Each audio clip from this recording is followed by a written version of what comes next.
नमस्कार, यहाँहरूलाई स्वागत छ। म आरपी सिर्जन। हामीहरू आइसकेका छौँ श्रमिक सञ्जालको यो हरेक 3 दिन, हप्ताको 3 दिन हामीले लाइभ गर्ने गर्छौँ। त्यसो त शुक्रबारको लाइभमा चाहिँ हामी तपाईँहरूको सहभागिता चाहन्छौँ, तर अनफर्चुनेटली आजको लाइभमा हामी तपाईँको सहभागिता सायद हुन त हुन्छ, तर जो अफलाइनमा हुनुहुन्छ उहाँहरूसँगको मात्रै सहभागिता हुन्छ। अफलाइन मतलब जो हाम्रो स्टुडियोमा भेला भइसकेका छौँ उहाँहरू, र अहिले तपाईँ लाइभ हेरिरहँदाखेरि जोइन हुन सक्नुहुन्न, त्यसको लागि चाहिँ माफ गर्नु होला। अर्को हप्ता फेरि हामी जोइन हुन सक्नेछौँ। त्यसो त आज हामी एउटा विशेष विषयमा कुराकानी गर्नेछौँ। हामी श्रमिकहरू, हामी श्रमिकहरू, हामी श्रम गर्छौँ, पसिना बगाउँछौँ, जसको बदलामा हामीले केही पाउँछौँ। तर हामी कतिलाई हाम्रो अधिकार के हो, हाम्रो कर्तव्य के हो, कतिपय ठाउँहरूमा हाम्रो कर्तव्यको बारेमा भनिन्छ। तिमीले गर्ने यसो हो, तपाईँले गर्ने यो हो, यो तिम्रो काम हो भनेर भनिन्छ। तर हामीले पाउनुपर्ने अधिकार के हो त, एक्ज्याक्टली वर्करको अधिकार के हो भन्ने विषयमा हाम्रो बारेमा त्यति धेरै बोलिँदैन र बोल्ने गरिएको पनि मतलब बोलिन्छ ठाउँ ठाउँमा, तर हामीसम्म कहिलेसम्म ती कुराहरू आउँछन्, कहिलेसम्म आउँदैनन्, र हामीले कति भोग्न पनि पाइन्छ, कति भोग्न पनि पाइँदैन। आज हाम्रो विशेष कुराकानी कसरी छ भन्नुहुन्छ भने, राष्ट्रिय मानव अधिकार आयोगले हिजो एउटा प्रतिवेदन सार्वजनिक गरेको छ। त्यो प्रतिवेदनमा माइग्रेन्ट वर्कर, जुन हामी कोभिड-19ले पारेको प्रभाव, श्रमिकहरू सबैभन्दा ठुलो चपेटामा परेका छौँ। डेफिनेटली पनि, किनभने हामी घरभन्दा धेरै टाढा छौँ। हामीले कतिपय अवस्थाहरूमा यहाँनिर दुःख यस्तो गाह्रो भयो भन्दाखेरि हाम्रो सुनिदिने अथवा बुझिदिने कोही छैन। कतिपय छ होला, कतिपय अवस्थामा छैन। यस्तो अवस्थामा हामी साँच्चै नै धेरै दुःखमा र अप्ठ्यारोमा छौँ, थियौँ अझै त्यो समय, जुन समयमा हामीले त्यो समय भोग्यौँ पनि, र घर जान चाहन्छौँ भन्दै पनि घर जान नपाएर हामी बडो अप्ठ्यारोमा थियौँ। त्यति नै बेला हामीले एउटा क्याम्पेन चलायौँ, घर जान पाऊँ। तपाईँ हामी सबै मिलेर, त्यसमा हामीलाई नेपालबाट केही संस्थाहरूले सहयोग गर्नुभयो, सपोर्ट गर्नुभयो उहाँहरूले। त्यो मध्ये एउटा इक्विटम रिसर्च, त्यहाँ हाम्रो सर हुनुहुन्छ रामेश्वर नेपाल सर, उहाँ आज हामीसँग हुनुहुन्छ। उहाँको बारेमा धेरै त मैले केही भनिनँ, तर अलिकति कुरा के भन्न चाहेँ भने, हाम्रो लागि काम गर्नुहुन्छ उहाँले, हामी श्रमिकको लागि लामो समयदेखि एमनेस्टी इन्टरनेसनलमा रहेर उहाँले 11 वर्षसम्म कन्ट्री डिरेक्टरको रूपमा काम गर्नुभयो, जुन सबैभन्दा लामो समयसम्म रहेर काम गर्नुभएको, अथवा एमनेस्टी इन्टरनेसनलमा त्यति लामो समयसम्म रहेर सायद कसैले अहिलेसम्म नेपालमा त्यसरी काम गरेको छैन। र त्योभन्दा बाहेक अहिले उहाँको एउटा संस्था छ, उहाँको एसिया पेसिफिक डिरेक्टर हुनुहुन्छ, सायद एसिया पेसिफिक नै होला, मैले गल्ती भन्नु भने सरले अलि सच्याउनु होला त्यसलाई। अनि उहाँ चाहिँ त्यसको डिरेक्टर हुनुहुन्छ, नेपाल इक्विटम रिसर्च। र त्योभन्दा पनि मेन कुरो आज हामी उहाँसँग कुराकानी किन गर्दैछौँ भन्दाखेरि, जुन यो प्रतिवेदन भयो, यो प्रतिवेदनको अध्ययन अनुसन्धान र यसको लेखन टोलीमा उहाँ हुनुहुन्छ। र उहाँले हामीले हामी घर जान पाऊँ भन्ने क्याम्पेनमा एउटा फर्म भर्नुभएको थियो, तपाईँहरूले सायद धेरै साथीहरूलाई याद छ होला। फर्म भर्दाखेरि तपाईँले आफ्ना दुःख कथा व्यथाहरू पनि त्यहाँ समेट्नु भएको थियो। हामीले तपाईँलाई भनेका पनि थियौँ, हामीले तपाईँको कुरा सम्बन्धित ठाउँसम्म पुर्याउनेछौँ। र सम्बन्धित ठाउँसम्म पुर्याउनको लागि हामीलाई हेल्प गर्ने उहाँहरू नै हुनुहुन्थ्यो। उहाँ लगायत अरू केही संस्थाका सरहरू हुनुहुन्थ्यो डेफिनेटली पनि। उहाँहरूले त्यति बेला, जुन बेला फ्लाइट बन्द थियो र हामी फर्किन पाएका थिएनौँ, त्यो बेलामा उहाँहरूले हामीलाई तपाईँहरूका कुराहरू सम्बन्धित ठाउँसम्म पुर्याउनको लागि हेल्प गर्नुभयो, सम्बन्धित ठाउँसम्म कुरा गर्नको लागि, आवाज उठाउनको लागि हेल्प गर्नुभयो, जसको कारणले गर्दा केही पहल भयो। र डेफिनेटली हाम्रो पनि, हाम्रो पनि केही हात रह्यो होला पक्कै पनि चार्टर फ्लाइट खुलाउनको लागि त्यति बेला। त्यसपछि यो जुन हो, तपाईँहरूका जुन कथा थिए, तपाईँहरूका जुन दुःख थिए, ती दुःखलाई एक्ज्याक्टली पेपरमै उतारेर ल्याइएको छ यो प्रतिवेदनमा, अथवा यसले हेल्प गरेको छ। यसको विषयमा पनि सरले भन्नुहुनेछ के कुराहरू कसरीहरू हामीले राखिएको छ। सबभन्दा पहिला त हामी सरसँग कुराकानी गर्नेछौँ, र हामीसँग एकजना साथी हुनुहुन्छ चन्द्रकुमार जी, उहाँ पनि हाम्रो श्रमिक साथी नै हुनुहुन्छ। अरू कोही जोडिनु भयो भने उहाँहरूसँग पनि हामी कुराकानी गर्नेछौँ। र आजको कार्यक्रम यति नै गर्दै छोटो हाम्रो सक्नेछौँ। र सरलाई सबैभन्दा पहिला स्वागत छ, धन्यवाद सर, हाम्रो कार्यक्रममा जोडिदिनु भयो, यो रातिको समयमा हामीलाई समय दिनुभयो। Thank you so much. धन्यवाद आरपीजी, र सबैजनालाई नमस्कार। नमस्ते। सबैभन्दा पहिला एकदमै मलाई कस्तो लाग्छ भने, सरलाई एउटा क्वेसन सोधौँ जस्तो लाग्थ्यो मलाई। यो हाम्रो जुन प्रतिवेदनको बारेमा, यो रिपोर्टको बारेमा त हामीले पछि अब एकछिनपछि यसो कुराकानी गरौँला डेफिनेटली। त्योभन्दा पहिला हजुरलाई मलाई एउटा क्वेसन सोध्न मन लाग्यो। यो माइग्रेन्ट वर्करको सेक्टरमा काम गर्ने र काम गर्नेहरू धेरै पनि होलान्, तर जहाँसम्म जब माइग्रेन्ट वर्करसँग रिलेटेड चिजहरू आउँछन्, धेरै जसो ठाउँमा राष्ट्रिय तवरमा एकजना खोजिने व्यक्ति मध्ये हजुर हुनुहुन्छ। जस्तै कहीँ टक सोहरू भयो, अथवा कुनै निर्णायक कुराहरू गर्ने भयो, अथवा विदेशमा भएका नेपाली श्रमिकहरूको बारेमा केही नीति नियम बनाउनु पर्ने भयो, हरेक चिजमा खोजिने मान्छे हुनुहुन्छ हजुर। सायद यो तपाईँको इन्ट्रेस्ट अन्तर्गत पर्थ्यो अथवा इन्ट्रेस्ट अन्तर्गत पर्यो अथवा तपाईँ ओर कारणले कामको कारणले गर्दाखेरि चाहिँ यता आइपुग्नु भयो, के भयो होला, कसरी भयो होला? प्रारम्भमा चाहिँ नि म एमनेस्टी इन्टरनेसनलमा काम गर्थेँ सन् 2016सम्म। जसरी अहिले यहाँले बताइसक्नु पनि भयो, मैले कुल 19 वर्ष एमनेस्टी इन्टरनेसनलमा काम गरेँ र त्यो मध्येमा 11 वर्ष चाहिँ एमनेस्टी इन्टरनेसनलको नेपालको डाइरेक्टरको रूपमा काम गरेँ। मलाई सम्झना छ सन् 2005-06को दौरानमा एमनेस्टी इन्टरनेसनलले कोरियामा रहेका माइग्रेन्ट वर्करहरू, विभिन्न देशबाट कोरिया जाने आप्रवासी श्रमिकहरू, हामी नेपालीहरूकै लागि पनि कोरिया एउटा आकर्षक गन्तव्य मुलुकको रूपमा रहेको पाइन्छ। जस्तो 4-5 हजारजनाको सिट कोटा हुँदाखेरिमा 85-90 हजारजनासम्मले चाहिँ आवेदन भरेर राम्रो कमाइ हुन्छ।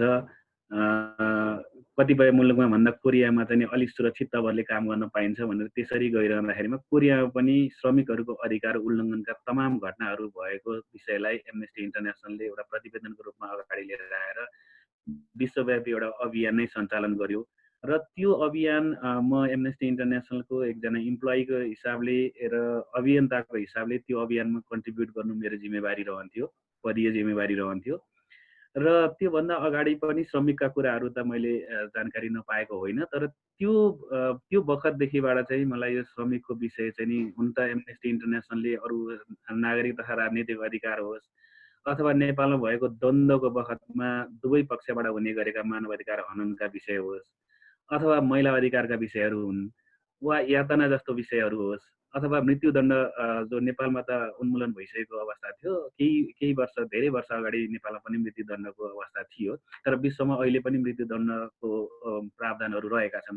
मृत्युदण्ड चाहिँ उन्मूलन हुनुपर्छ, गल्ती गर्नेलाई किसिमको सजाय त दिनुपर्छ, सजाय नदिकन त छोड्नु हुँदैन, तर चाहिँ मृत्युदण्ड चाहिँ दिनु हुँदैन भन्ने खालको एउटा अभियान चलेको छ।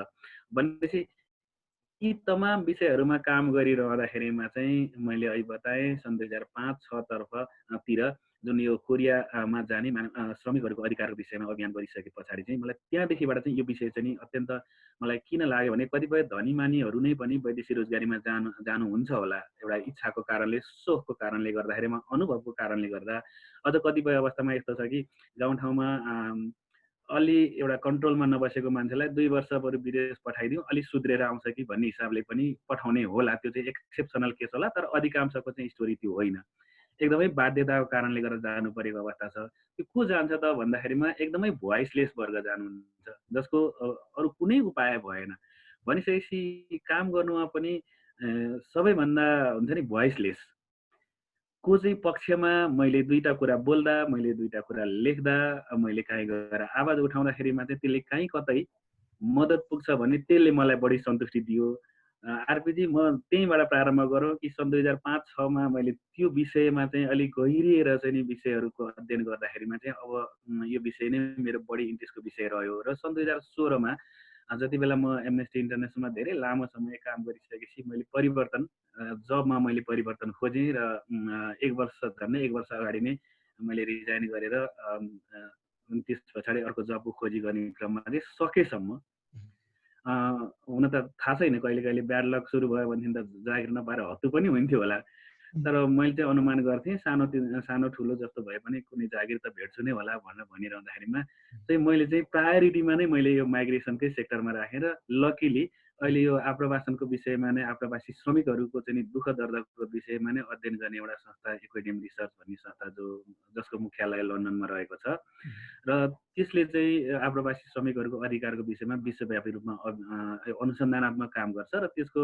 अघि नै तपाईँले एसिया पेसिफिक भन्ने हुनुहुन्थ्यो, म त्यसको साउथ एसियाको डाइरेक्टरको रूपमा अहिले काम गरिरहेको छु र मेरो इन्ट्रेस्ट चाहिँ त्यसरी आएको र मैले चाहिँ खास गरिकन एमनेस्टीमा काम गर्दाखेरिमा त यो विषयदेखि लिएर अरू विषयमा नै काम गर्नु पर्यो, तर यो यति बेलाको अहिलेको पछिल्लो 5 वर्षको दरमियान चाहिँ मेरो के हो भने मेरो विशेष इन्ट्रेस्टले नै म यो एकदमै इन्ट्रेस्टकै कारणले गर्दा यही विषय नै छानेको, लकिली मैले जब पनि यसैमा पाएँ। त्यो त सर एकदमै हामीले जुन चिज एकदम दिलदेखि चाहन्छौँ त्यसलाई चाहिँ यो हिन्दीमा एउटा डायलग पनि छ, ठ्याक्क शाहरुख खानको बिर्स्यौँ मैले, तर त्यो हामीले कुनै पनि चिजलाई एकदम दिलदेखि चाहन्छौँ भने त्यो चाहिँ पाउँछौँ भने जस्तो त्यसमै तपाईँको पनि सायद त्यो नै भयो र हामी त्यसमा एकदम खुसी पनि छौँ कि तपाईँ जस्तो मान्छे यो सेक्टरमा हुनुहुन्छ र पक्कै पनि तपाईँले पीडा दर्द बुझ्नुहुन्छ, फिल गर्नुहुन्छ अनि त्यसपछि राम्रा जहाँनिर पोलिसी मेकरहरूलाई तपाईँले त्यो हिसाबको सुझाव दिनुहुन्छ डेफिनेटली पनि। र हजुरको आर्टिकल पनि हामीले डेफिनेट पढेका छौँ र धेरै साथीहरूले पढ्नु पनि भएको छ। अब हामी लागौँ रिसर्चतिर। सबभन्दा पहिला हाम्रा धेरै श्रमिक साथीहरूलाई सिधा हजुरले एकदम ग्राउन्डमा बुझ्नु भएको छ हाम्रो लेभल कस्तो छ हाम्रो सबै साथीहरूको भन्ने, या आफ्नो अधिकार के हो भन्ने विषयमा पनि हामीलाई धेरैलाई थाहा छैन एउटा कुरा। र अर्को कुरो रिसर्च गरिसकेपछि त्यसले चाहिँ हामीलाई के फाइदा हुन्छ त पछि गएर, अथवा त्यसको हामीलाई फाइदा के हुन्छ होला, इम्प्याक्टमा हाम्रो लाइफमा के इम्प्याक्ट पर्छ होला भन्ने धेरै साथीलाई लाग्न सक्छ। दुईवटा कुरा भयो। त्यसपछि चाहिँ अनि हामी प्रतिवेदन यो जुन अहिले मानव अधिकार आयोगले निकालेको हजुरले लेखेको जुन प्रतिवेदन छ त्यसमा हामी घुसौँला। जस्तो यो अनुसन्धानको चाहिँ निकै नै ठुलो भ्यालु रहन्छ, किनभने कुनै पनि विषयहरू लाई एक हिसाबले अनुमान गरिएको हुनसक्छ तर यथार्थ फरक हुनसक्छ। जस्तो उदाहरणको लागि हामी कतिपय ठाउँमा हाम्रो उच्च ओहदामा रहनु भएका व्यक्तिहरूसँग कुराकानी गर्न गयौँ भने होइन सबैलाई सबै कुराहरू थाहा छ, अहिले त सबैले सबै कुराहरू बुझिसके भनेको अवस्था हुन्छ। तर साँच्चै नै हामी चाहिँ नि कर्णाली अञ्चलमा गएर चाहिँ नि तपाईँको अधिकार के हो, अथवा चाहिँ वैदेशिक रोजगारीमा सुरक्षित तवरले जाने प्रक्रियाहरू के हो, जाँदाखेरिमा तपाईँका अधिकारहरू के हुन्छन्, कर्तव्यहरू के रहन्छन्, तपाईँले अपनाउनु पर्ने सावधानीहरू के हुन्छ भनेर सोध्यौँ भनेदेखि उहाँहरू धेरैलाई धेरै कुराहरू थाहा नभएको हुनसक्छ। जबकि एडमिनिस्ट्रेसनमा बस्ने मान्छेहरूले त होइन, अहिले त रेडियो पत्र पत्रिका टेलिभिजनदेखि लिएर मान्छेहरू एकदमै 24 घन्टा मोबाइल चलाएर बसिरहेका हुन्छन्। सारा चाहिँ नि हामीले इन्टरनेटमा राखेका छौँ, किन थाहा हुँदैन र थाहा हुन्छ भनेर भनिरहनु भएको हुन्छ। तर मैले एउटा इक्जाम्पल दिएको, तर यथार्थ एकदमै फरक पाइन्छ। भन्नुको अर्थ के हो भने त्यो सबै चिजलाई खोतलेर ल्याउने केले हो त भन्दा अनुसन्धानले हो। र त्यो अनुसन्धान चाहिँ प्रमाणमा आधारित र सम्बन्धित व्यक्तिसँगै गरिएको कुराकानीको र अनि त्यसपछि त्यो कुराकानीलाई भेरिफायरहरू हुन्छ, भेरिफाई गरिकन चाहिँ नि कतिपयले चाहिँ नि फरक तरिकाले एक्सप्लेन गरेको पनि हुनसक्छ, अथवा कतिपयले चाहिँ अलिकति एक्जाजरेसन बढाइ चढाइ, अथवा कतिपयले चाहिँ सबै कुराहरू नभनेको पनि अवस्था हुनसक्छ। त्यही भएर एकजना दुईजनासँग कुरा नगरेर 100औं जनासँग कुराकानी गरेर थुप्रै प्रमाणहरू हेरेर चाहिँ प्रमाणमा आधारित चाहिँ अनुसन्धानले चाहिँ यथार्थ जे हो त्यसलाई चाहिँ गजबसँग चित्रण गर्छ। अनि त्यसको आधारमा चाहिँ योजनाहरू बनाउँदाखेरिमा र अनि त्यसपछि आफ्ना पोलिसिजहरू बनाउँदाखेरिमा चाहिँ त्यो चाहिँ यथार्थपरक हुन्छ र समस्यालाई सम्बोधन गर्न सक्छ। त्यसकारणले गर्दा यो अनुसन्धान भन्ने चिज चाहिँ एउटा एकदमै जबरजस्त फाउन्डेसन हो। र अधिकारको कुरा कतिको थाहा छ, अधिकार भनेको कुरा नै के हो भन्ने कुरा बुझाउनको लागि पनि प्रारम्भमा त्यो बुझाउनको लागि त मतलब पछिको चरणमा त गएर बुझाउने अथवा चाहिँ त्यसलाई प्रष्ट पार्ने जुन प्रयासहरू हुँदा हुन्, तर त्यसमा चाहिँ केमा आधारित हुन्छ भन्दाखेरिमा कसले कति बुझेको छ र कति बुझाउनुपर्छ, कति स्पष्ट पार्नुपर्छ भन्ने कुराहरू चाहिँ फेरि पनि केले आउँछ भने अध्ययन, कुनै पनि प्रकारको अध्ययन। त्यो चाहिँ एकदमै कम्प्रिहेन्सिभ एकदम 2 वर्ष 3 वर्ष लगाएर गरिने अध्ययन पनि हुनसक्छ, अथवा चाहिँ त्यसको चाहिँ एउटा सर्वे मोडलबाट गरिएको चाहिँ नि 2-4 हप्तामा गरिएको अध्ययन पनि हुनसक्छ। भन्नुको अर्थ चाहिँ नि यो अध्ययन भनेको चाहिँ एकदमै फन्डामेन्टल कुरो हो भन्ने मलाई लाग्छ। अहिले 156 पेजको प्रतिवेदन निस्क्यो, हजुरहरूले त्यसलाई अध्ययन गरेर हजुरहरूको टोलीले त्यसलाई लेखन पनि गर्नुभयो। त्यो बिचमा हाम्रो धेरै कुराकानी पनि भयो। हाम्रा श्रमिक साथीहरूका विषयवस्तुलाई हजुरहरूले एकदम उठाउनु भएको छ र बिचबिचमा त्यहाँनिर धेरै श्रमिक सञ्जाल जुन हाम्रो अभियान थियो त्यो विषयमा पनि कुराकानी आयो। त्यो प्रतिवेदनभित्र खास के कुराहरू छन् सर्टकटमा भन्दाखेरि चाहिँ? हजुर, यो चाहिँ खास गरिकन यो कोभिड को जुन विश्वव्यापी महामारी फैलिसके पछाडि सायद कोभिडले असर नपरेको कोही पनि विश्वमा सायदै कोही हुनुहुन्छ होला। त्यसमा पनि हामीलाई चाहिँ के लाग्यो भनेदेखि चाहिँ नि जस्तो म अहिले यति बेला म घरमा छु, मेरो आफ्नो घरमा छु, तर जो आफ्नो घरमा हुनुहुन्न, घरमा मात्रै नभएर आफ्नो देशमा हुनुहुन्न, विदेशको भूमिमा हुनुहुन्छ, र त्यो पनि कस्तो भनेदेखि चाहिँ नि कठिन किसिमको श्रम गर्ने चाहिँ जो तह र तबका छ ऊ चाहिँ नि एकदमै सबैभन्दा चाहिँ नि भल्नरेबल भनेर भनिन्छ नि, एकदमै जोखिमको अवस्थामा, अत्तालिएको अवस्थामा हुने गर्छ। र यो चिजलाई चाहिँ अब हामीले भावनात्मक रूपमा मात्रै नभनेर संयुक्त राष्ट्र सङ्घीय निकाय लगायतका जो निकायहरू छन् उनीहरूले पनि अहिलेको कोभिडमा सबैभन्दा बढी जोखिम समूहमा को छ त भन्दाखेरिमा आप्रवासी श्रमिक लगायतका चाहिँ अरू पनि हुनुहुन्छ, जस्तो विशेष स्वास्थ्य समस्या भएकाहरू पनि बढी भल्नरेबल हुनुहुन्छ भनेर भनिएको छ। र अवस्थितिको हिसाबले जुन छ उहाँहरू जहाँ रहनु भएको छ त्यो हिसाबले चाहिँ कुरा गर्दाखेरिमा आफ्नो देशमा नभएको अथवा पराय देशमा रहेका व्यक्तिहरू चाहिँ बढी भल्नरेबल हुनुहुन्छ भनिसकेपछि आप्रवासी श्रमिकहरूमा चाहिँ के असर पर्यो त यो कोभिडको कारणले गर्दा भनेर चाहिँ एउटा चाहिँ अध्ययन गरौँ भनेर राष्ट्रिय मानवाधिकार आयोगले चाहिँ खासमा सुरुमा चाहिँ अध्ययनको कुरा पनि थिएन। एउटा नेपाल सरकारका प्रतिनिधिहरू, अन्तर्राष्ट्रिय निकाय जस्तो ILO, IOM लगायतका संस्थाहरू अनि यो वैदेशिक रोजगारी व्यवसायहरू पनि, अनि आप्रवासी श्रमिकहरू जो फर्केर आउनुभएकाहरूको चाहिँ संस्था छ, त्यस्ता संस्थाहरू र यो एनजिओहरू र मैले काम गरिरहेको जस्तो रिसर्च अर्गनाइजेसनहरू समेतको एउटा मिटिङ चाहिँ राष्ट्रिय मानवाधिकार आयोगले डाक्यो र त्यसमा चाहिँ के गर्ने त भन्दाखेरिमा अब कसलाई के भइरहेछ भन्ने कुराको चाहिँ नि अध्ययन नै भएको छैन। त्यसले गर्दाखेरिमा मानवाधिकार आयोगको अगुवाईमा एउटा अध्ययन होस् भन्ने त्यहाँ प्रस्ताव भयो। त्यो भइसके पछाडि एउटा सेस्लम भन्ने एउटा संस्था छ, त्यो सेस्लम भन्ने संस्था र म कार्यरत रहेको इक्विडेम रिसर्च, यो दुईटा संस्थाको हामी उपस्थित थियौँ त्यहाँनिर। र तपाईँहरू दुईजनाले चाहिँ यो जिम्मा लिनुहोस् र तपाईँहरू यो अध्ययन अनुसन्धानकै काम गरेको कारणले गर्दाखेरि तपाईँले चाहिँ यसमा चाहिँ अध्ययन गर्नुहोस्, हामी त्यसमा मद्दत गर्छौँ र यो अध्ययन गरेर चाहिँ अवस्था के छ त्यो लिएर आउँ। अनि त्यस पछाडि उहाँहरूमा परेको समस्यामा मानवाधिकार आयोग जस्ता संस्था र यो आज उपस्थित भएका त्यो मिटिङको दिन उपस्थित भएका संस्थाहरूले के कसरी सहयोग गर्ने अप्ठ्यारोमा परेका व्यक्तिहरूलाई, आप्रवासी श्रमिकहरूलाई र उहाँको परिवारलाई भनेर त्यसरी सल्लाह भयो। र त्यो काममा चाहिँ म र सेस्लाम संस्थाका चाहिँ नि मेरा मित्र हुनुहुन्छ डाक्टर जीवन बानिया, उहाँ लगायत, अनि त्यसपछि राष्ट्रिय मानवाधिकार आयोगको तर्फबाट चाहिँ त्यहाँका फोकल अफिसर हुनुहुन्छ कमल थापा छेत्री, हामी तीनजनालाई चाहिँ यो प्रतिवेदन लेखनको लागि चाहिँ जिम्मेवारी दियो र यो समग्र अध्ययनको कामको चाहिँ अगुवाई नै माननीय सदस्य चाहिँ सुदीप पाठकजीले चाहिँ गर्ने भन्ने भएर मुरारी खरेल भन्ने जो एकजना निर्देशक हुनुहुन्छ उहाँको नेतृत्वमा चाहिँ एउटा म्यानेजमेन्ट कमिटी जस्तो पनि गठन भएर एउटा व्यवस्थित तवरले चाहिँ यो काम अगाडि बढाइयो। यो वैशाख 31 गतेको कुरा थियो र हामीले असार 31 गतेसम्म ठ्याक्क 2 महिनाको समय दरमियानमा चाहिँ काम गऱ्यौँ। र त्यो क्रममा चाहिँ हामीले के गर्यौँ त भन्दाखेरिमा कोरोना सङ्क्रमितै भएका विदेशमा रहेका व्यक्तिहरूदेखि लिएर फर्केर आउनुभएका व्यक्तिहरू, क्वारेन्टाइनमा बस्नुभएका व्यक्तिहरू, कतिपय अनफर्चुनेटली यो बिचमा केही श्रमिकहरूको चाहिँ विदेशमा मृत्यु भयो कोरोनाको कारणले र अन्य कारणले, उहाँका परिवारहरू, नेपाल सरकारका विभिन्न निकाय, विभिन्न अन्तर्राष्ट्रिय निकायहरू र झन्डै झन्डै 450वटा रेफरेन्स मेटेरियलहरू पनि पढिओरिकन त्यो सेकेन्डरी इन्फर्मेसनहरू पनि प्रयोग गरेर अन्तर्वार्ताहरूको आधारमा चाहिँ हामीले यो प्रतिवेदन जो 156 पेजको भन्नुभयो, जो हिजो सार्वजनिक भयो, यो प्रतिवेदन तयार गरियो। यो प्रतिवेदनको चाहिँ यो अध्ययनको क्रममा चाहिँ हामीले के पायौँ भने नेपाल सरकारले चाहिँ यो कोभिडबाट प्रभावित नेपाली श्रमिकहरूको लागि चाहिँ संरक्षणको लागि विभिन्न प्रयासहरू नगरेको होइन, उसले केही प्रयासहरू गरेको देखिन्छ। जस्तो यसमा अझ एउटा महत्त्वपूर्ण कुरा के रह्यो भने स्वयं प्रधानमन्त्रीकै लेभलबाट नै पहलहरू भएको देखियो। त्यो अत्यन्तै स्वागत योग्य कदम रह्यो। प्रधानमन्त्रीज्यूले नै पहल कदमी लिनुभयो भनेदेखि परराष्ट्र मन्त्रीज्यूले पहल कदमी लिनुभयो, हाम्रा दूतावासहरू हुन्छ, दूतावासहरूमा फोन उठेन भन्ने कुराहरू पनि हाम्रो फाइन्डिङबाट नि देखियो। यद्यपि दूतावासको त्यो न्यूनतम स्रोत साधनमा नै यत्रो ठुलो आपत्ति परेको बेलामा जो सामान्य अवस्थाको लोड त त्यसलाई धान्न गाह्रो थियो, तर यो ठुलो लोड पनि त्यसले धानेर सकेको कामहरू चाहिँ एकतर्फ गरेको देखियो। त्यो पर्याप्त पक्कै पनि रहेन होला होइन, रहेन नै। त्यसले गर्दाखेरिमा चाहिँ यी विभिन्न प्रयासहरू नभएका होइनन्। म त्यो चाहिँ सकारात्मक प्रयासहरूलाई म स्वागत गरौँ सर्वप्रथम। त्यो गरिरहँदाखेरिमा त्यति हुँदाहुँदै पनि केही गम्भीर किसिमका ग्यापहरू पनि यसमा देखियो। उदाहरणको लागि कुन देशमा कतिजना नेपाली श्रमिकहरू चाहिँ सङ्क्रमित हुनुभयो भन्नेसम्म आँकडा पनि यति बेला नेपाल सरकार, यति बेलासम्म पनि यत्रा महिना भयो, यति बेलासम्म पनि नेपाल सरकारसँग छैन।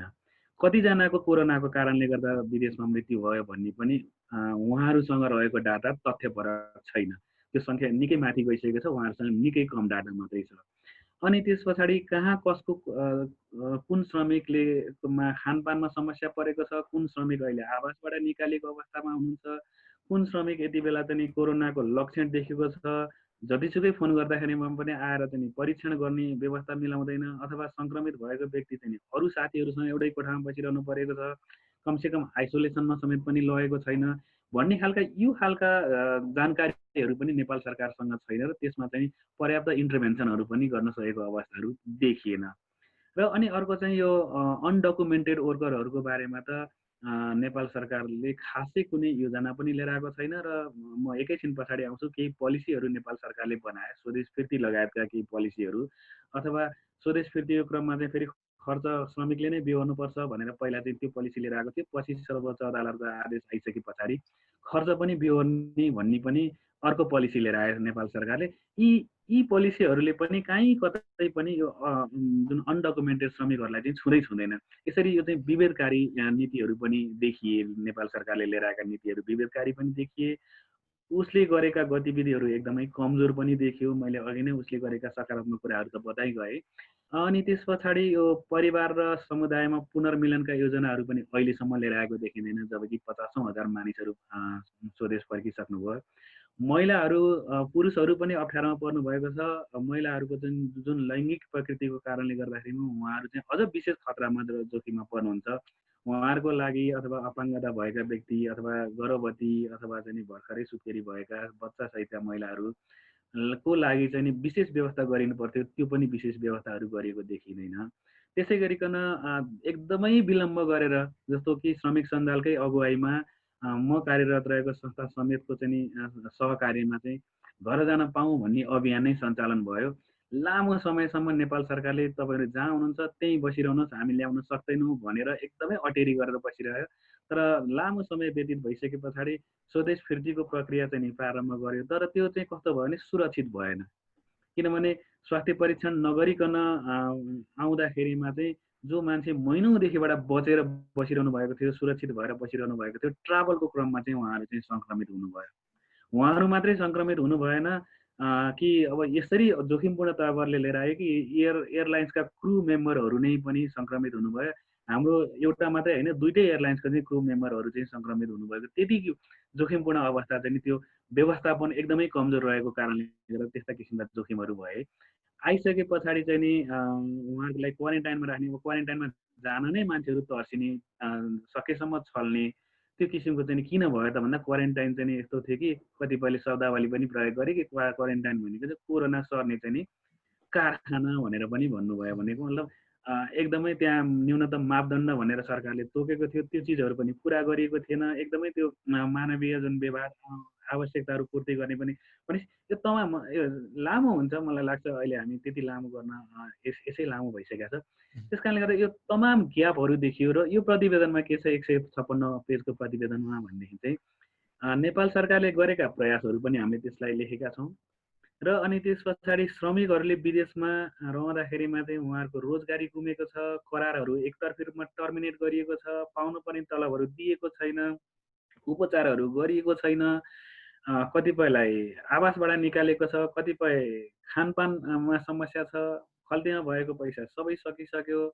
नेपाल सरकारले जेठ 12 गतेको एउटा आदेश पत्र जारी गर्यो, त्यसबाट चाहिँ स्वदेश फर्कन चाहनेहरूको लागि चाहिँ स्वदेश फर्कने भनेर भन्दाखेरिमा त्यसरी खल्तीको पैसा रितिएर अलपत्र परेको मान्छेहरूले आफैले पैसा तिर्नुपर्ने व्यवस्था प्रारम्भमा गर्यो। पछि चाहिँ त जसको चाहिँ कम्पनीले टिकट दिँदैन र आफूले टिकट काट्न सक्दैन उहाँहरूलाई चाहिँ उहाँहरूले नै तिरेको कोषबाट चाहिँ बेहोर्ने भन्ने पछि चाहिँ आएर त्यो व्यवस्था भयो। त्यही पनि त्यसमा एकदमै कमजोरीहरू छ। म आज कति भ्याउँछु यो कुराकानी। लागू पनि भएको छैन सर, त्यो लागू भएको छैन, त्यो लागू भइसकेको छैन। यसमा पनि एकदमै विलम्ब गर्ने। अनि फेरि अब त त्यो के छ भनेदेखि चाहिँ निवेदन दिइसके पछाडि फेरि दूतावास मार्फत सम्बन्धित कम्पनीलाई सोध्ने, अनि त्यस पछाडि त्यो कम्पनीले कहिले जवाफ दिने, त्यति बेलासम्म खानाको समस्या, आवासको समस्या भएको, खल्तीको पैसा रितिएको मान्छे अझै कति अलपत्र पर्ने, यो तमाम चिजहरू चाहिँ हामीले त्यो प्रतिवेदनमा चाहिँ यस्तै कुराहरू जो चाहिँ ग्यापहरू भनेर भनौँ न, नेपाल सरकारले केही प्रयास गर्दा गर्दै पनि गम्भीर ग्यापहरू, जसको कारणले गर्दा मान्छेको कोरोनाको कारणले गर्दाखेरिमा अथवा खाना नपाएको कारणले,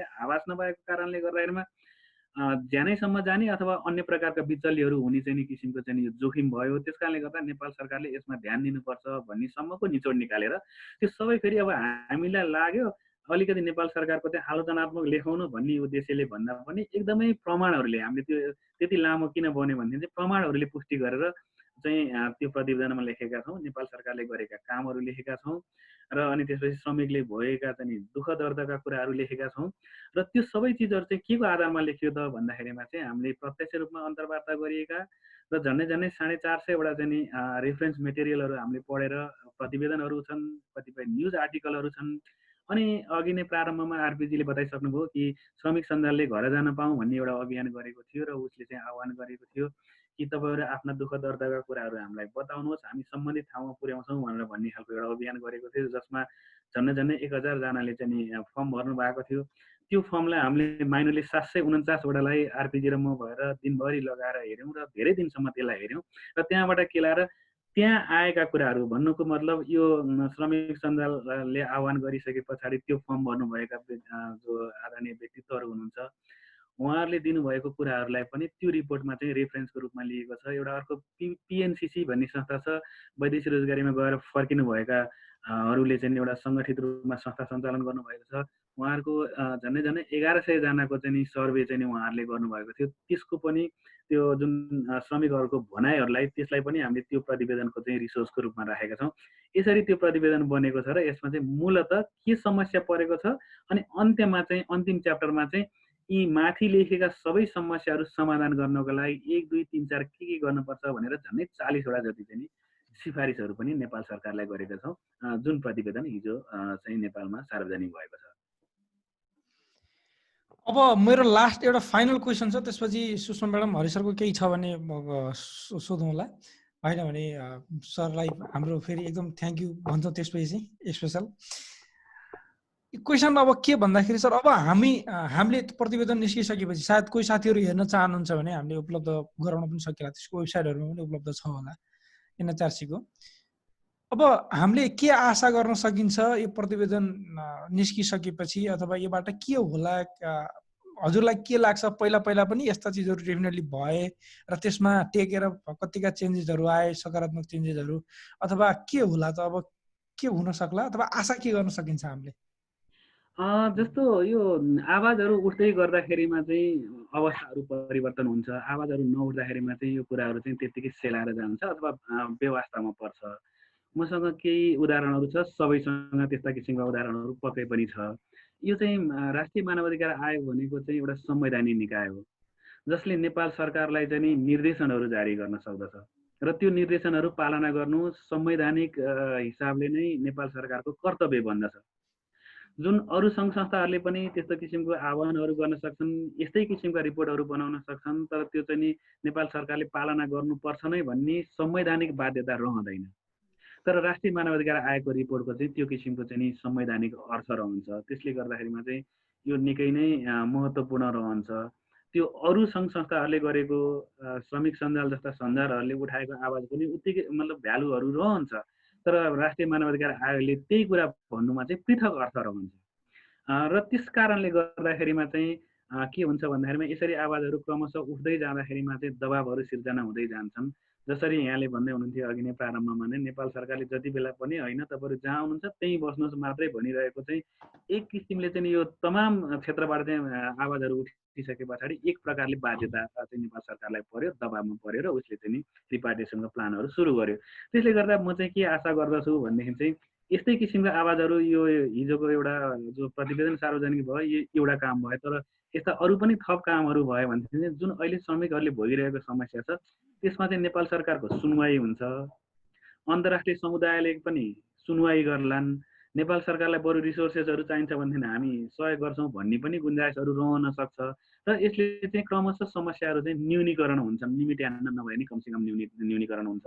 म एउटा उदाहरण चाहिँ यहाँनिर बताइराखौँ कि दोस्रो विश्वयुद्धको समयमा चाहिँ के भएको थियो भनेदेखि चाहिँ यो जापानिज सेनाहरूले चाहिँ यो कोरिया लगायतका यो भौगोलिक क्षेत्रका महिलाहरूलाई चाहिँ नियन्त्रणमा लिने र अनि कम्फर्ट वुमन भनेको विलासिताका लागि चाहिँ सैनिकहरूले चाहिँ महिलाहरूलाई प्रयोग गर्ने, यौन ज्यादतीहरू गर्ने खालको चाहिँ कृत्यहरू भएको थियो दोस्रो विश्वयुद्ध कालमा।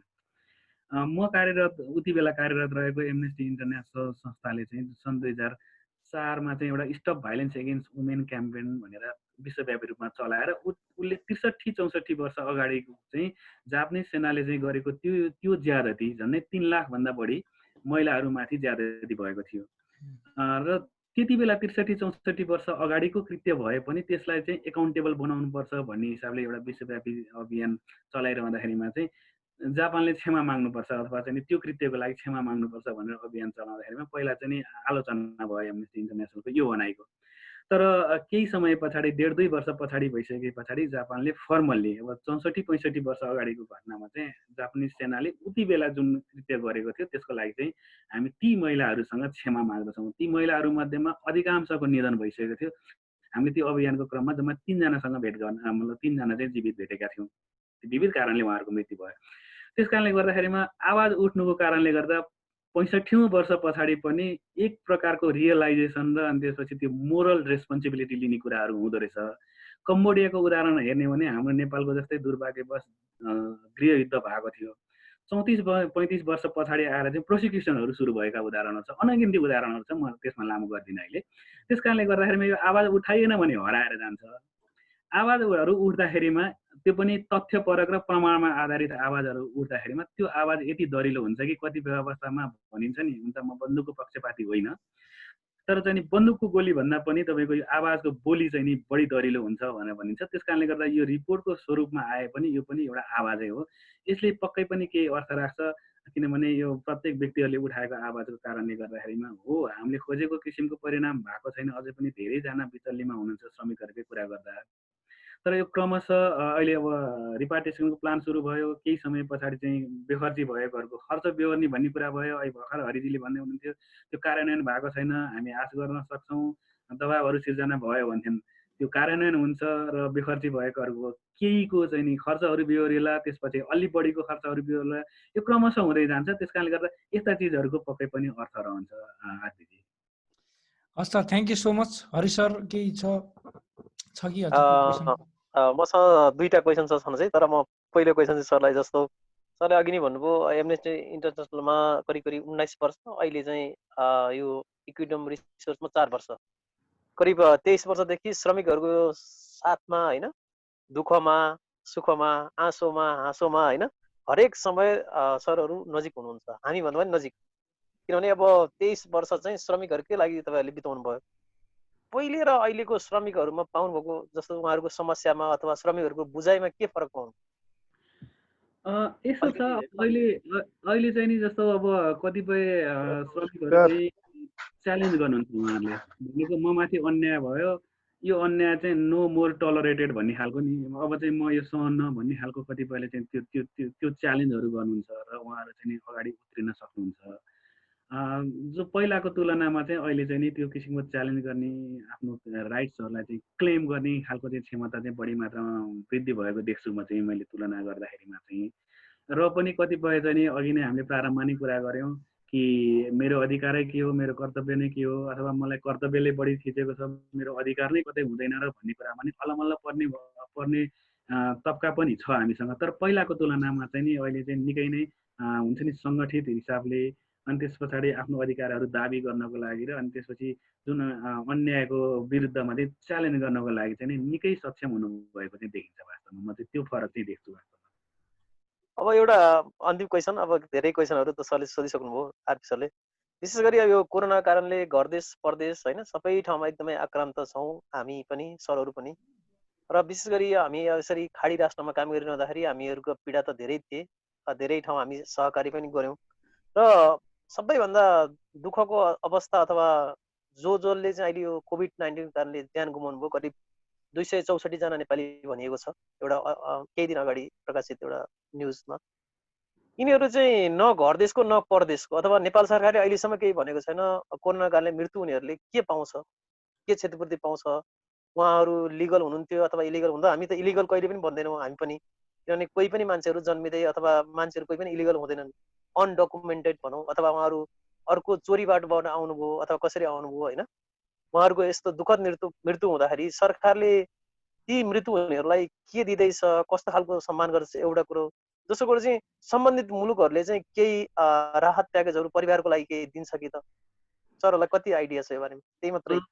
मेरो जानकारीमा चाहिँ पछिल्लो जुन मैले सरकारी निकायका व्यक्तित्वहरूसँग कुराकानी गर्दाखेरिमा चाहिँ मेरो जानकारीमा चाहिँ यहाँले भन्नुभएको किसिमको चाहिँ नि कुनै एउटा राहतको प्याकेज, चाहे त्यो नेपालमा मृत्यु भएकाहरूको हकमा जो निशुल्क उपचारका कुराहरू, आइसोलेसनका कुराहरू, स्वास्थ्य परीक्षणका कुराहरू चाहिँ त्यो चाहिँ रहे नेपालमा रहनेहरूको हकमा, विदेशमा रहनेहरूको हकमा चाहिँ त्यो पनि भएन।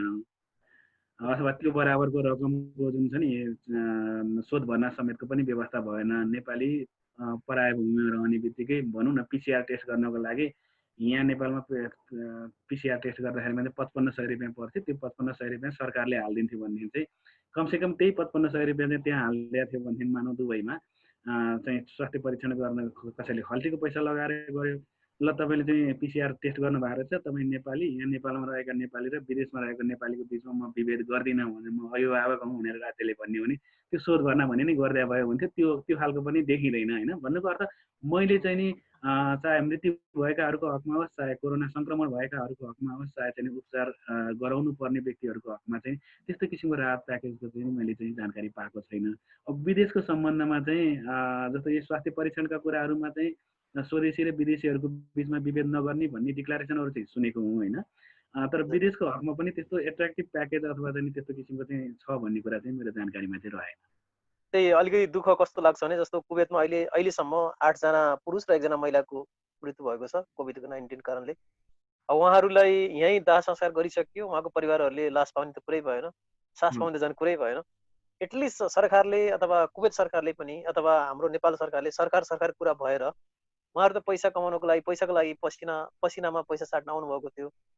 केही राहत प्याकेज अथवा केही न केही त ल्याउनु पर्थ्यो जस्तो चाहिँ हामीलाई लागेको छ। तपाईँहरू अब एउटा लामो समयको अनुभव होइन, यस्तो प्राकृतिक विपत्तिमा अथवा यो महामारीमा कस्तो किसिमको श्रमिकहरूले आफ्नो अधिकार पाउने होइन, श्रमिकहरूले कसरी क्लेम गर्ने, उहाँको परिवारहरूले जस्तो यहाँ चाहिँ के पनि एउटा घटना घट्यो भने एकजना विष्णु नेउपानेजी हुनुहुन्थ्यो कपिलवस्तुको, उहाँको चाहिँ मृत्यु भयो।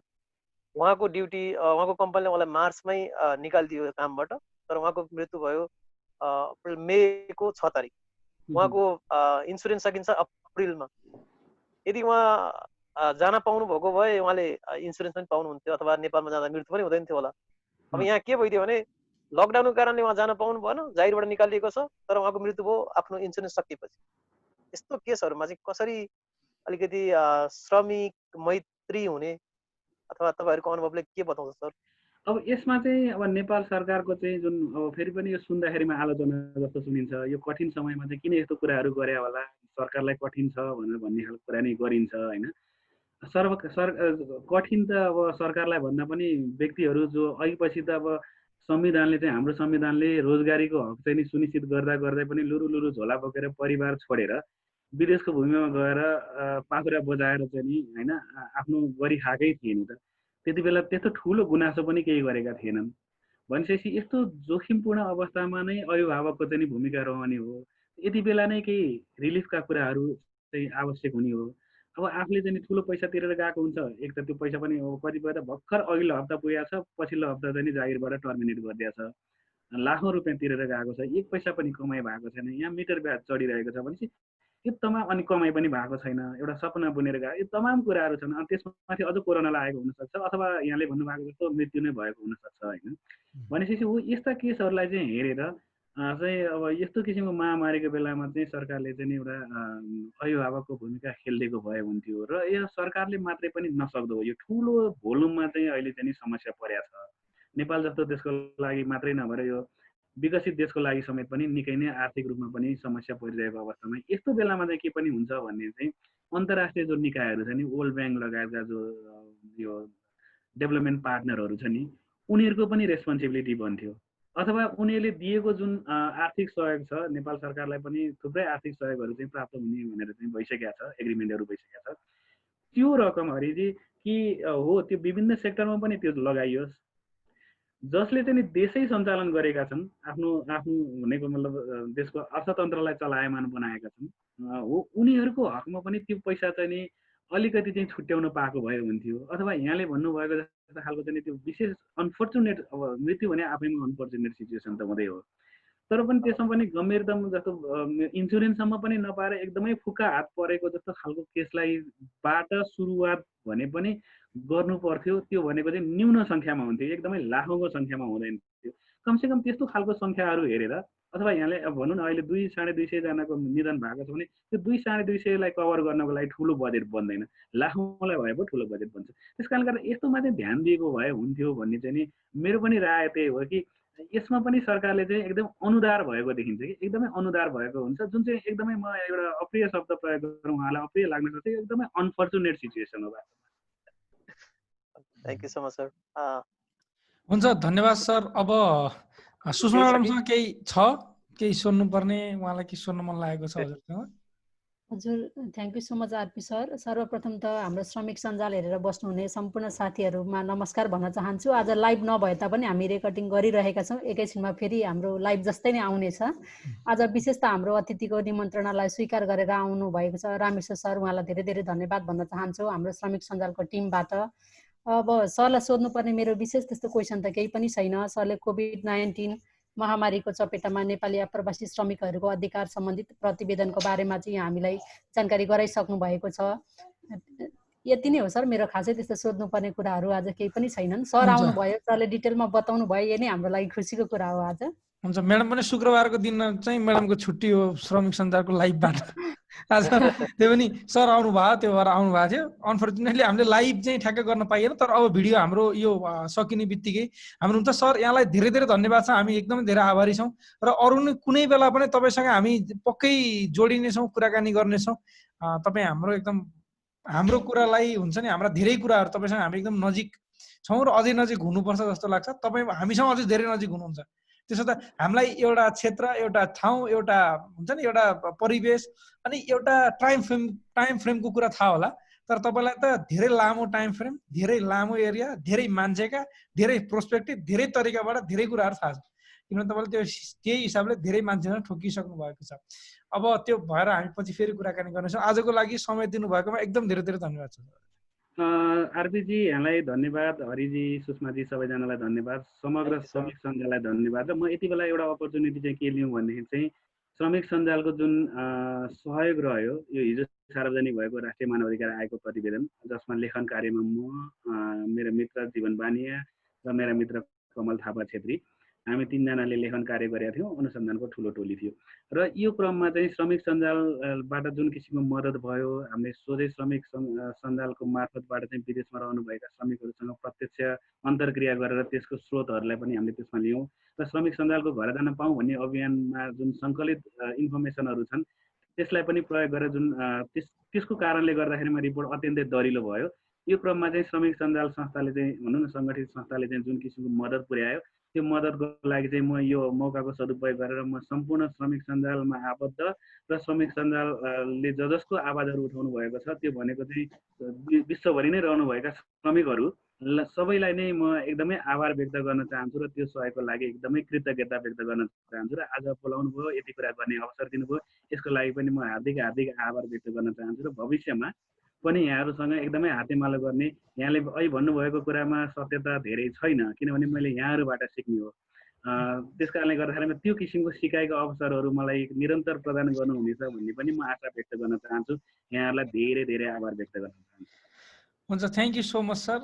पक्कै पनि तपाईँले हामीलाई साथ दिनुहुन्छ जसरी दिइरहनु भएको छ, र डेफिनेटली हुन्छ। अब हामी अरू साथीहरू हुनुहुन्छ, चन्द्र कुमारजी, उहाँ युएबाट हुनुहुन्छ। चन्द्रजी के गर्नुहुन्छ तपाईँ युएमा, भन्न मिल्छ भने? यो अनम्युट गर्नु होला पखाउनु चाहिँ, मैले अनम्युट गर्न खोजेको भएन। हजुर अब भन्नुहोस् त। हजुर सर, म स्क्याफोल्डिङ काम गर्छु। हजुर, कति भयो युए जानुभएको, युएमा हुनुभएको? 17 महिना भयो सर। अहिले जब गर्दै हुनुहुन्छ कि जबबाट? 4 महिना पुरा भएर अब 5 महिना सुरु हुन लाग्यो सर, जब छैन। हजुर, खाना के गरिरहनु भएको? खानाहरू सबै आफ्नो सर, आफै पकाएर खाने। बसाइ चाहिँ कम्पनीको छ, खानाहरू चाहिँ आफै पकाएर खाने हो, पैसा पनि दिन्न कम्पनीले। अनि कहाँबाट ल्याउनु भएको छ खाना खाने पैसा? खाना खाने पैसाहरू त्यहाँ कम्पनीमा अरू काम गर्ने दाइहरू छ, त्यो दाइहरूबाट लिएको। अनि तपाईँले नेपाल फर्किनको लागि कोसिस चाहिँ गर्नु भएन कि के भएर फर्किन पाउनु भएन कि के हो खास? उनीहरूले भन्छ पहिला हामी अब यस्तो के अरे फ्लाइटहरू पाएको छ, पैसाको कारणले पैसा टिकट धेरै महँगो भएर काट्न सकिन टिकट भन्छ सर कहिले, अनि यता कुरा गर्दा एउटा कुरा भन्छ, अफिसमा गएर सोद्धाखेरि अर्को कुरा गर्छ। 5 जना छौँ। 5 जना नेपाली हुनुहुन्छ नेपाल फर्किनको लागि? अनि एम्बेसीमा कहिले फोन गर्नुभयो? एम्बेसीको नम्बरै थिएन सर मसँग। तपाईँले एम्बेसी घर फर्किनको लागि प्रक्रिया यस्तो हुन्छ भन्ने कुरो थाहा पाउनु भएको थियो कि थिएन पहिला? नाइ सर, थिएन। आज एकजना दाइले सोधेको, थाहा पाएर फर्म चाहिँ आज भरियो। हजुर, हाम्रो लाइभ कहिले हेर्नुहुन्थेन तपाईँले? हिजो अस्ति देखेको थिएँ सर, एकपटक।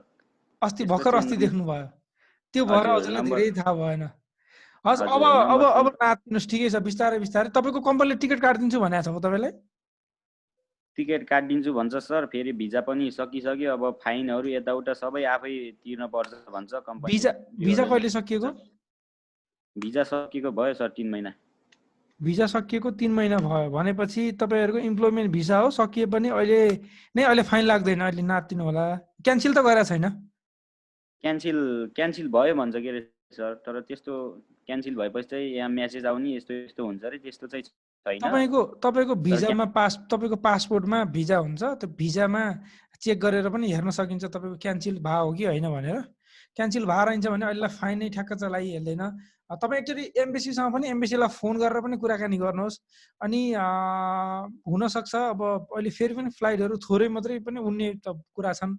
तपाईँ त अलिक समस्यामै पर्नु भएको भयो, कति छुट्टी आउने फर्किरहेका छन् नेपाल, तपाईँहरू त अब काम नभएर बस्नु भएको छ। त्यो भएर आज अरू के चाहिँ तपाईँलाई भन्न छ, स्पेसल के भन्न मन लागेको छ कसलाई? त्यही हो सर, छिटो घर जान पाए त हुन्थ्यो। अब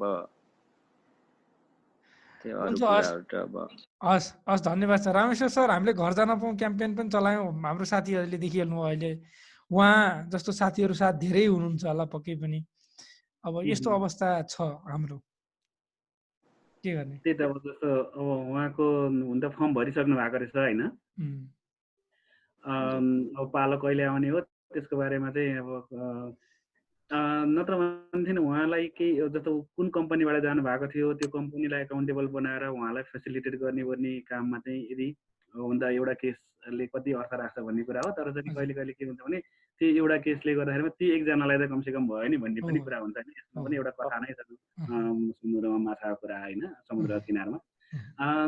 ठिक छ, त्यसमा केही सपोर्ट गर्न सकिन्छ भने उहाँको कन्ट्याक्ट डिटेल लिएर केही पहलहरू गर्न पनि सकेला। मैले पनि यहाँबाट केही पहलहरू गर्न सक्छु होला। तर चाहिँ नि फेरि ट्याक्कै भोलि नै फ्लाइटको टिकट हुन्छ भन्ने ग्यारेन्टी चाहिँ होइन, केही उहाँलाई मद्दत चाहिँ गर्न सकिन्छ होला। हुन्छ, कोसिस डेफिनेटली। उहाँले तपाईँले हाम्रो श्रमिक सञ्जालको पेजमा गएर आफ्नो मोबाइल नम्बर हामीलाई सेन्ड गरिदिनु होला है, भोलि बिहान हामी हेर्छौँ, त्यसपछि तपाईँलाई एकचोटि कन्ट्याक्ट गर्छौँ है।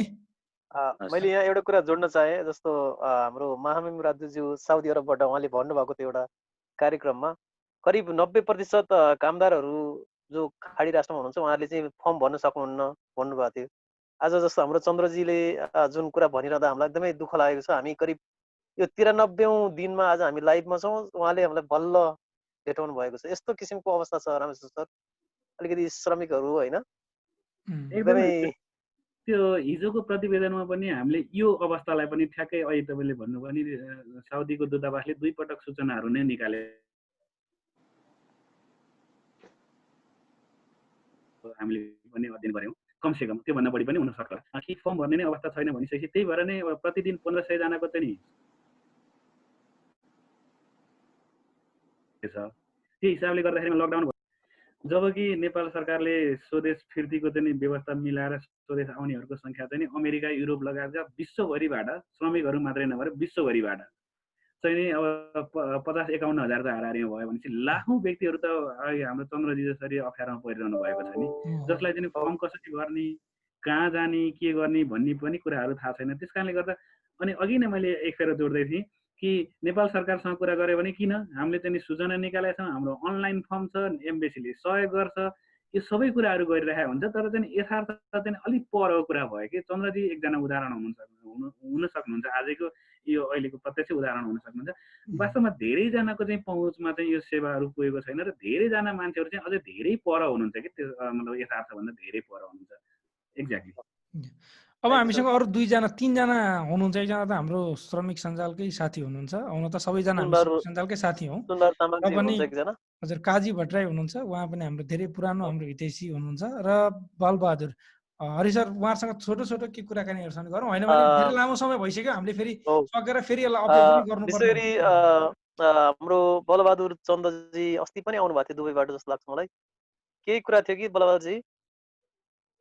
उहाँ के हजुर सर, के हैन, हाम्रो छुट्टी गएको साथीहरू अब अन्यलमा छ, हजुर, आउन पाउनुहुन्छ कि पाउनुहुन्न भन्ने कुरा कन्फ्युजै भयो।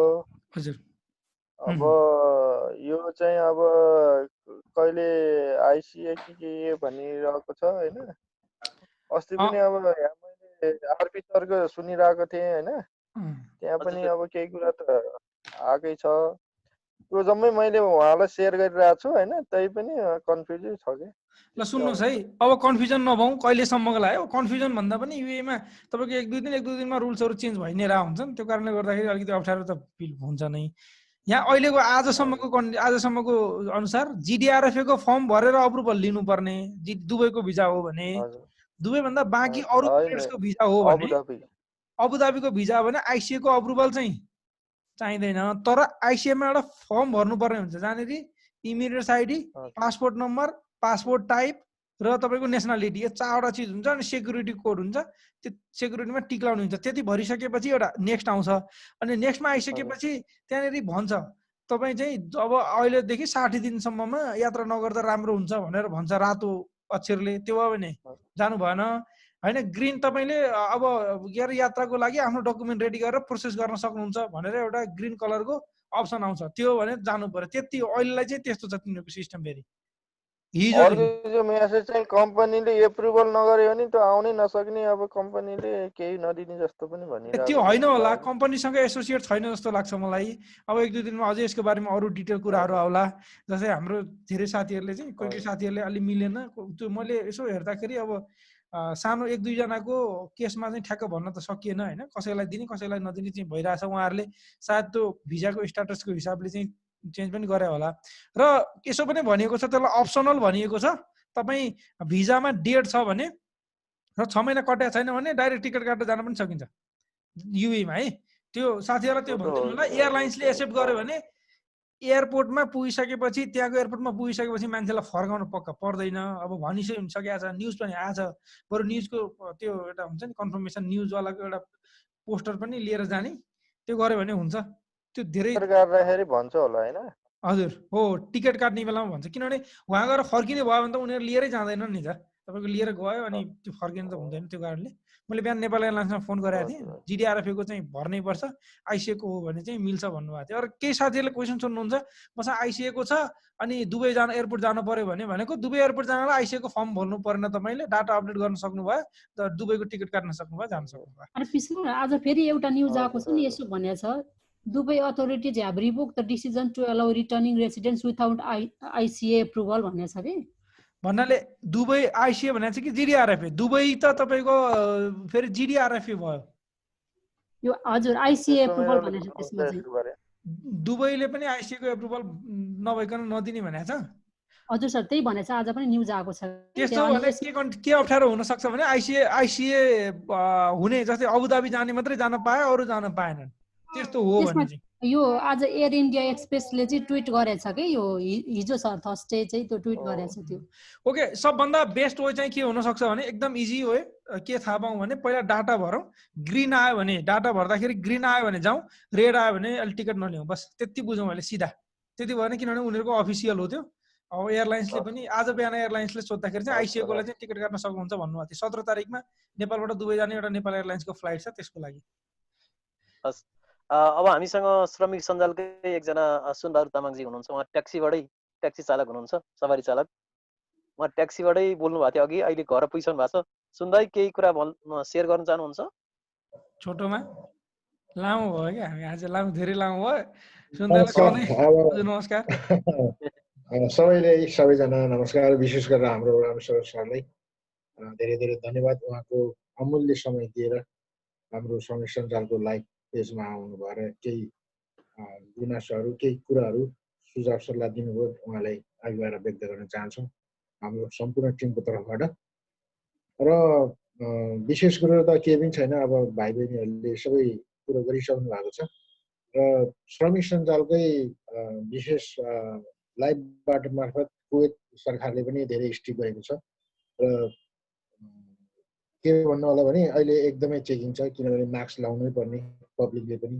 त्यसपछि विभिन्न अब उसमा चाहिँ चेक गर्दैछ अहिले कुवेत पुलिसले पनि। र त्यसपछि अब ट्याक्सी ड्राइभरको भनौँ यहाँको सरकारले एकजना मात्रै पेसेन्जरको उसमा चाहिँ राखेको छ। कोही साथीहरू, अब कोही ट्याक्सी ड्राइभरहरूले 2जना 3जनासम्म पनि भेटेको भएर तिनीहरूले चाहिँ सबैले डिभोट गरेको छन् होइन। अब जबसम्म चाहिँ यो खुल्दैन तबसम्म चाहिँ उहाँ बस्नुपर्ने। त्यसपछि चाहिँ उहाँको लाइसेन्स, उहाँको पर्मिट, जुन रोड पर्मिट छ, उहाँको जुन सिभिल आइडी सबै ब्लक गरिदिएको छ। र कोही अब हाम्रो नेपाली दाजुभाइ कोही ट्याक्सी चालक यदि कोही छैन भने यही मार्फत म भन्न चाहन्छु कि कोही साथीहरूले त्यसरी नउठाउनुहोस्, सकेसम्म एउटा मात्रै उठाउनुहोस् होइन, किनभने कानुनिक उसमा चाहिँ हामी माथि जान सकिँदैन। त्यही भएर चाहिँ भनौँ न हामी कुवेतमा बस्ने नेपालीहरूले पनि सकेसम्म बाहिर जाँदाखेरि ग्लोभ्स, मास्क, त्यसपछि डिस्टेन्स होइन, सामाजिक दूरी त्यसलाई चाहिँ काम गरेर चल्नु होला। अरू विशेष कुरा केही पनि छैन। अहिले सुन्नमा आएको छ 15वटा ट्याक्सी कम्पनी चाहिँ कुवेत सरकारले चाहिँ ब्लक गरिदिएको छ, किनभने जुन डिस्टेन्स जुन कुराहरू चाहिँ ड्राइभरले चाहिँ फलो नगरेको भएर चाहिँ सबैले अब भनौँ अहिले प्रायः जसो सबै कम्पनीले चाहिँ मेसेज पास गरिदिएको छ 1 जना मात्रै मान्छे उठाउने भनेर। जुन बेला 28 तारिक थियो, त्यसपछि सरकारले त्यो अनाउन्स गरेको नोटिस जारी गरेको थियो 1 जना मात्रै पेसेन्जर भयो। तर ड्राइभरहरूले चाहिँ कुनै कम्पनीहरू अलिकति वास्तववाला अनि ठुल्ठुलो कम्पनीहरूको चाहिँ ड्राइभरहरूले 2-3 जना समेत भेटेको भएर तिनीहरूको चाहिँ अब सबै के अरे ब्लक गरिदिएको छ र सम्पूर्णलाई फेरि पनि सबैलाई अब विश्वभरि छरिरहेका यो कोभिड-19बाट चाहिँ सेभ राख्नु र फेरि पनि विशेष धन्यवाद हाम्रो रामेश्वर सरलाई। र पहिला हामी भेटेका थियौँ काठमाडौँ पनि होइन, हामी अब श्रमिक सञ्जालको टिममा खुसी लाग्यो सर, धेरै धेरै धन्यवाद। थ्याङ्क यू सन्दाई। अब अन्तिममा छौँ सर, हामी सकिहालौँ कार्यक्रमलाई। अब हाम्रो भट्टराईजी हुनुहुन्छ, हाम्रो एकदमै रेगुलर साथी काजी भट्टराईजी। काजी सर केही थियो कि तपाईँको कुराहरू? एकदमै हाम्रो नियमित र हामीलाई एकदमै माया गर्ने साथी हुनुहुन्छ। नमस्कार सम्पूर्णमा। साउदी अरबबाट प्रवीण सर आउनुभयो, एकछिन केही राख्ने हो कि सर? प्रवीणजी भ्याइँदैन होला सर, हामीसँग धेरै लामो भयो, फेरि आज हाम्रो जानै काजीजी हजुरको कुरा राख्नु होला।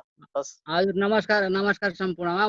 मेरो खासै विशेष कुरो केही पनि छैन सर। मैले आज चाहिँ फेसबुक लाइभमा धेरै सर्च गरेर भेटिनँ तपाईँहरू त्यहाँ, अनि त्यही भएर त लाइभमा मात्र जोडिएको हुँ। मेरो खासै विशेष केही छैन, म तपाईँहरूको नियमित श्रोता हुँ। धन्यवाद छ, थ्याङ्क यू सो मच। तपाईँले धेरै माया गर्नुहुन्छ, तपाईँहरू जस्ता केही साथीहरूको मायाले गर्दाखेरि हामीलाई घचघचाउँदै धकेल्दै ल्याइ पुऱ्याउँछ। माया गर्ने मान्छे छ घर भने घर जानु मन लाग्छ अरे मान्छेलाई, माया गर्ने मान्छे छैन भने चाहिँ घरै पनि जान मन लाग्दैन अरे क्या, त्यस्तै छ। हाम्रो लाइभमा आउनु मन लाग्नेको सबैभन्दा ठुलो श्रेय तपाईँहरू जस्तो साथीहरूलाई जान्छ। Thank you so much. मलाई पनि 3-4 जना साथीहरूले अहिले इनबक्स गर्नुभएको छ आज कार्यक्रम किन आएन भनेर। हो, अनि धेरै साथीहरू वेट गरेर बसिरहनु भएको छ। यो रेन्डर हुने तपाईँको 10 मिनट अरू लाग्छ, सायद अलि ढिला आज अपलोड हुन्छ होला।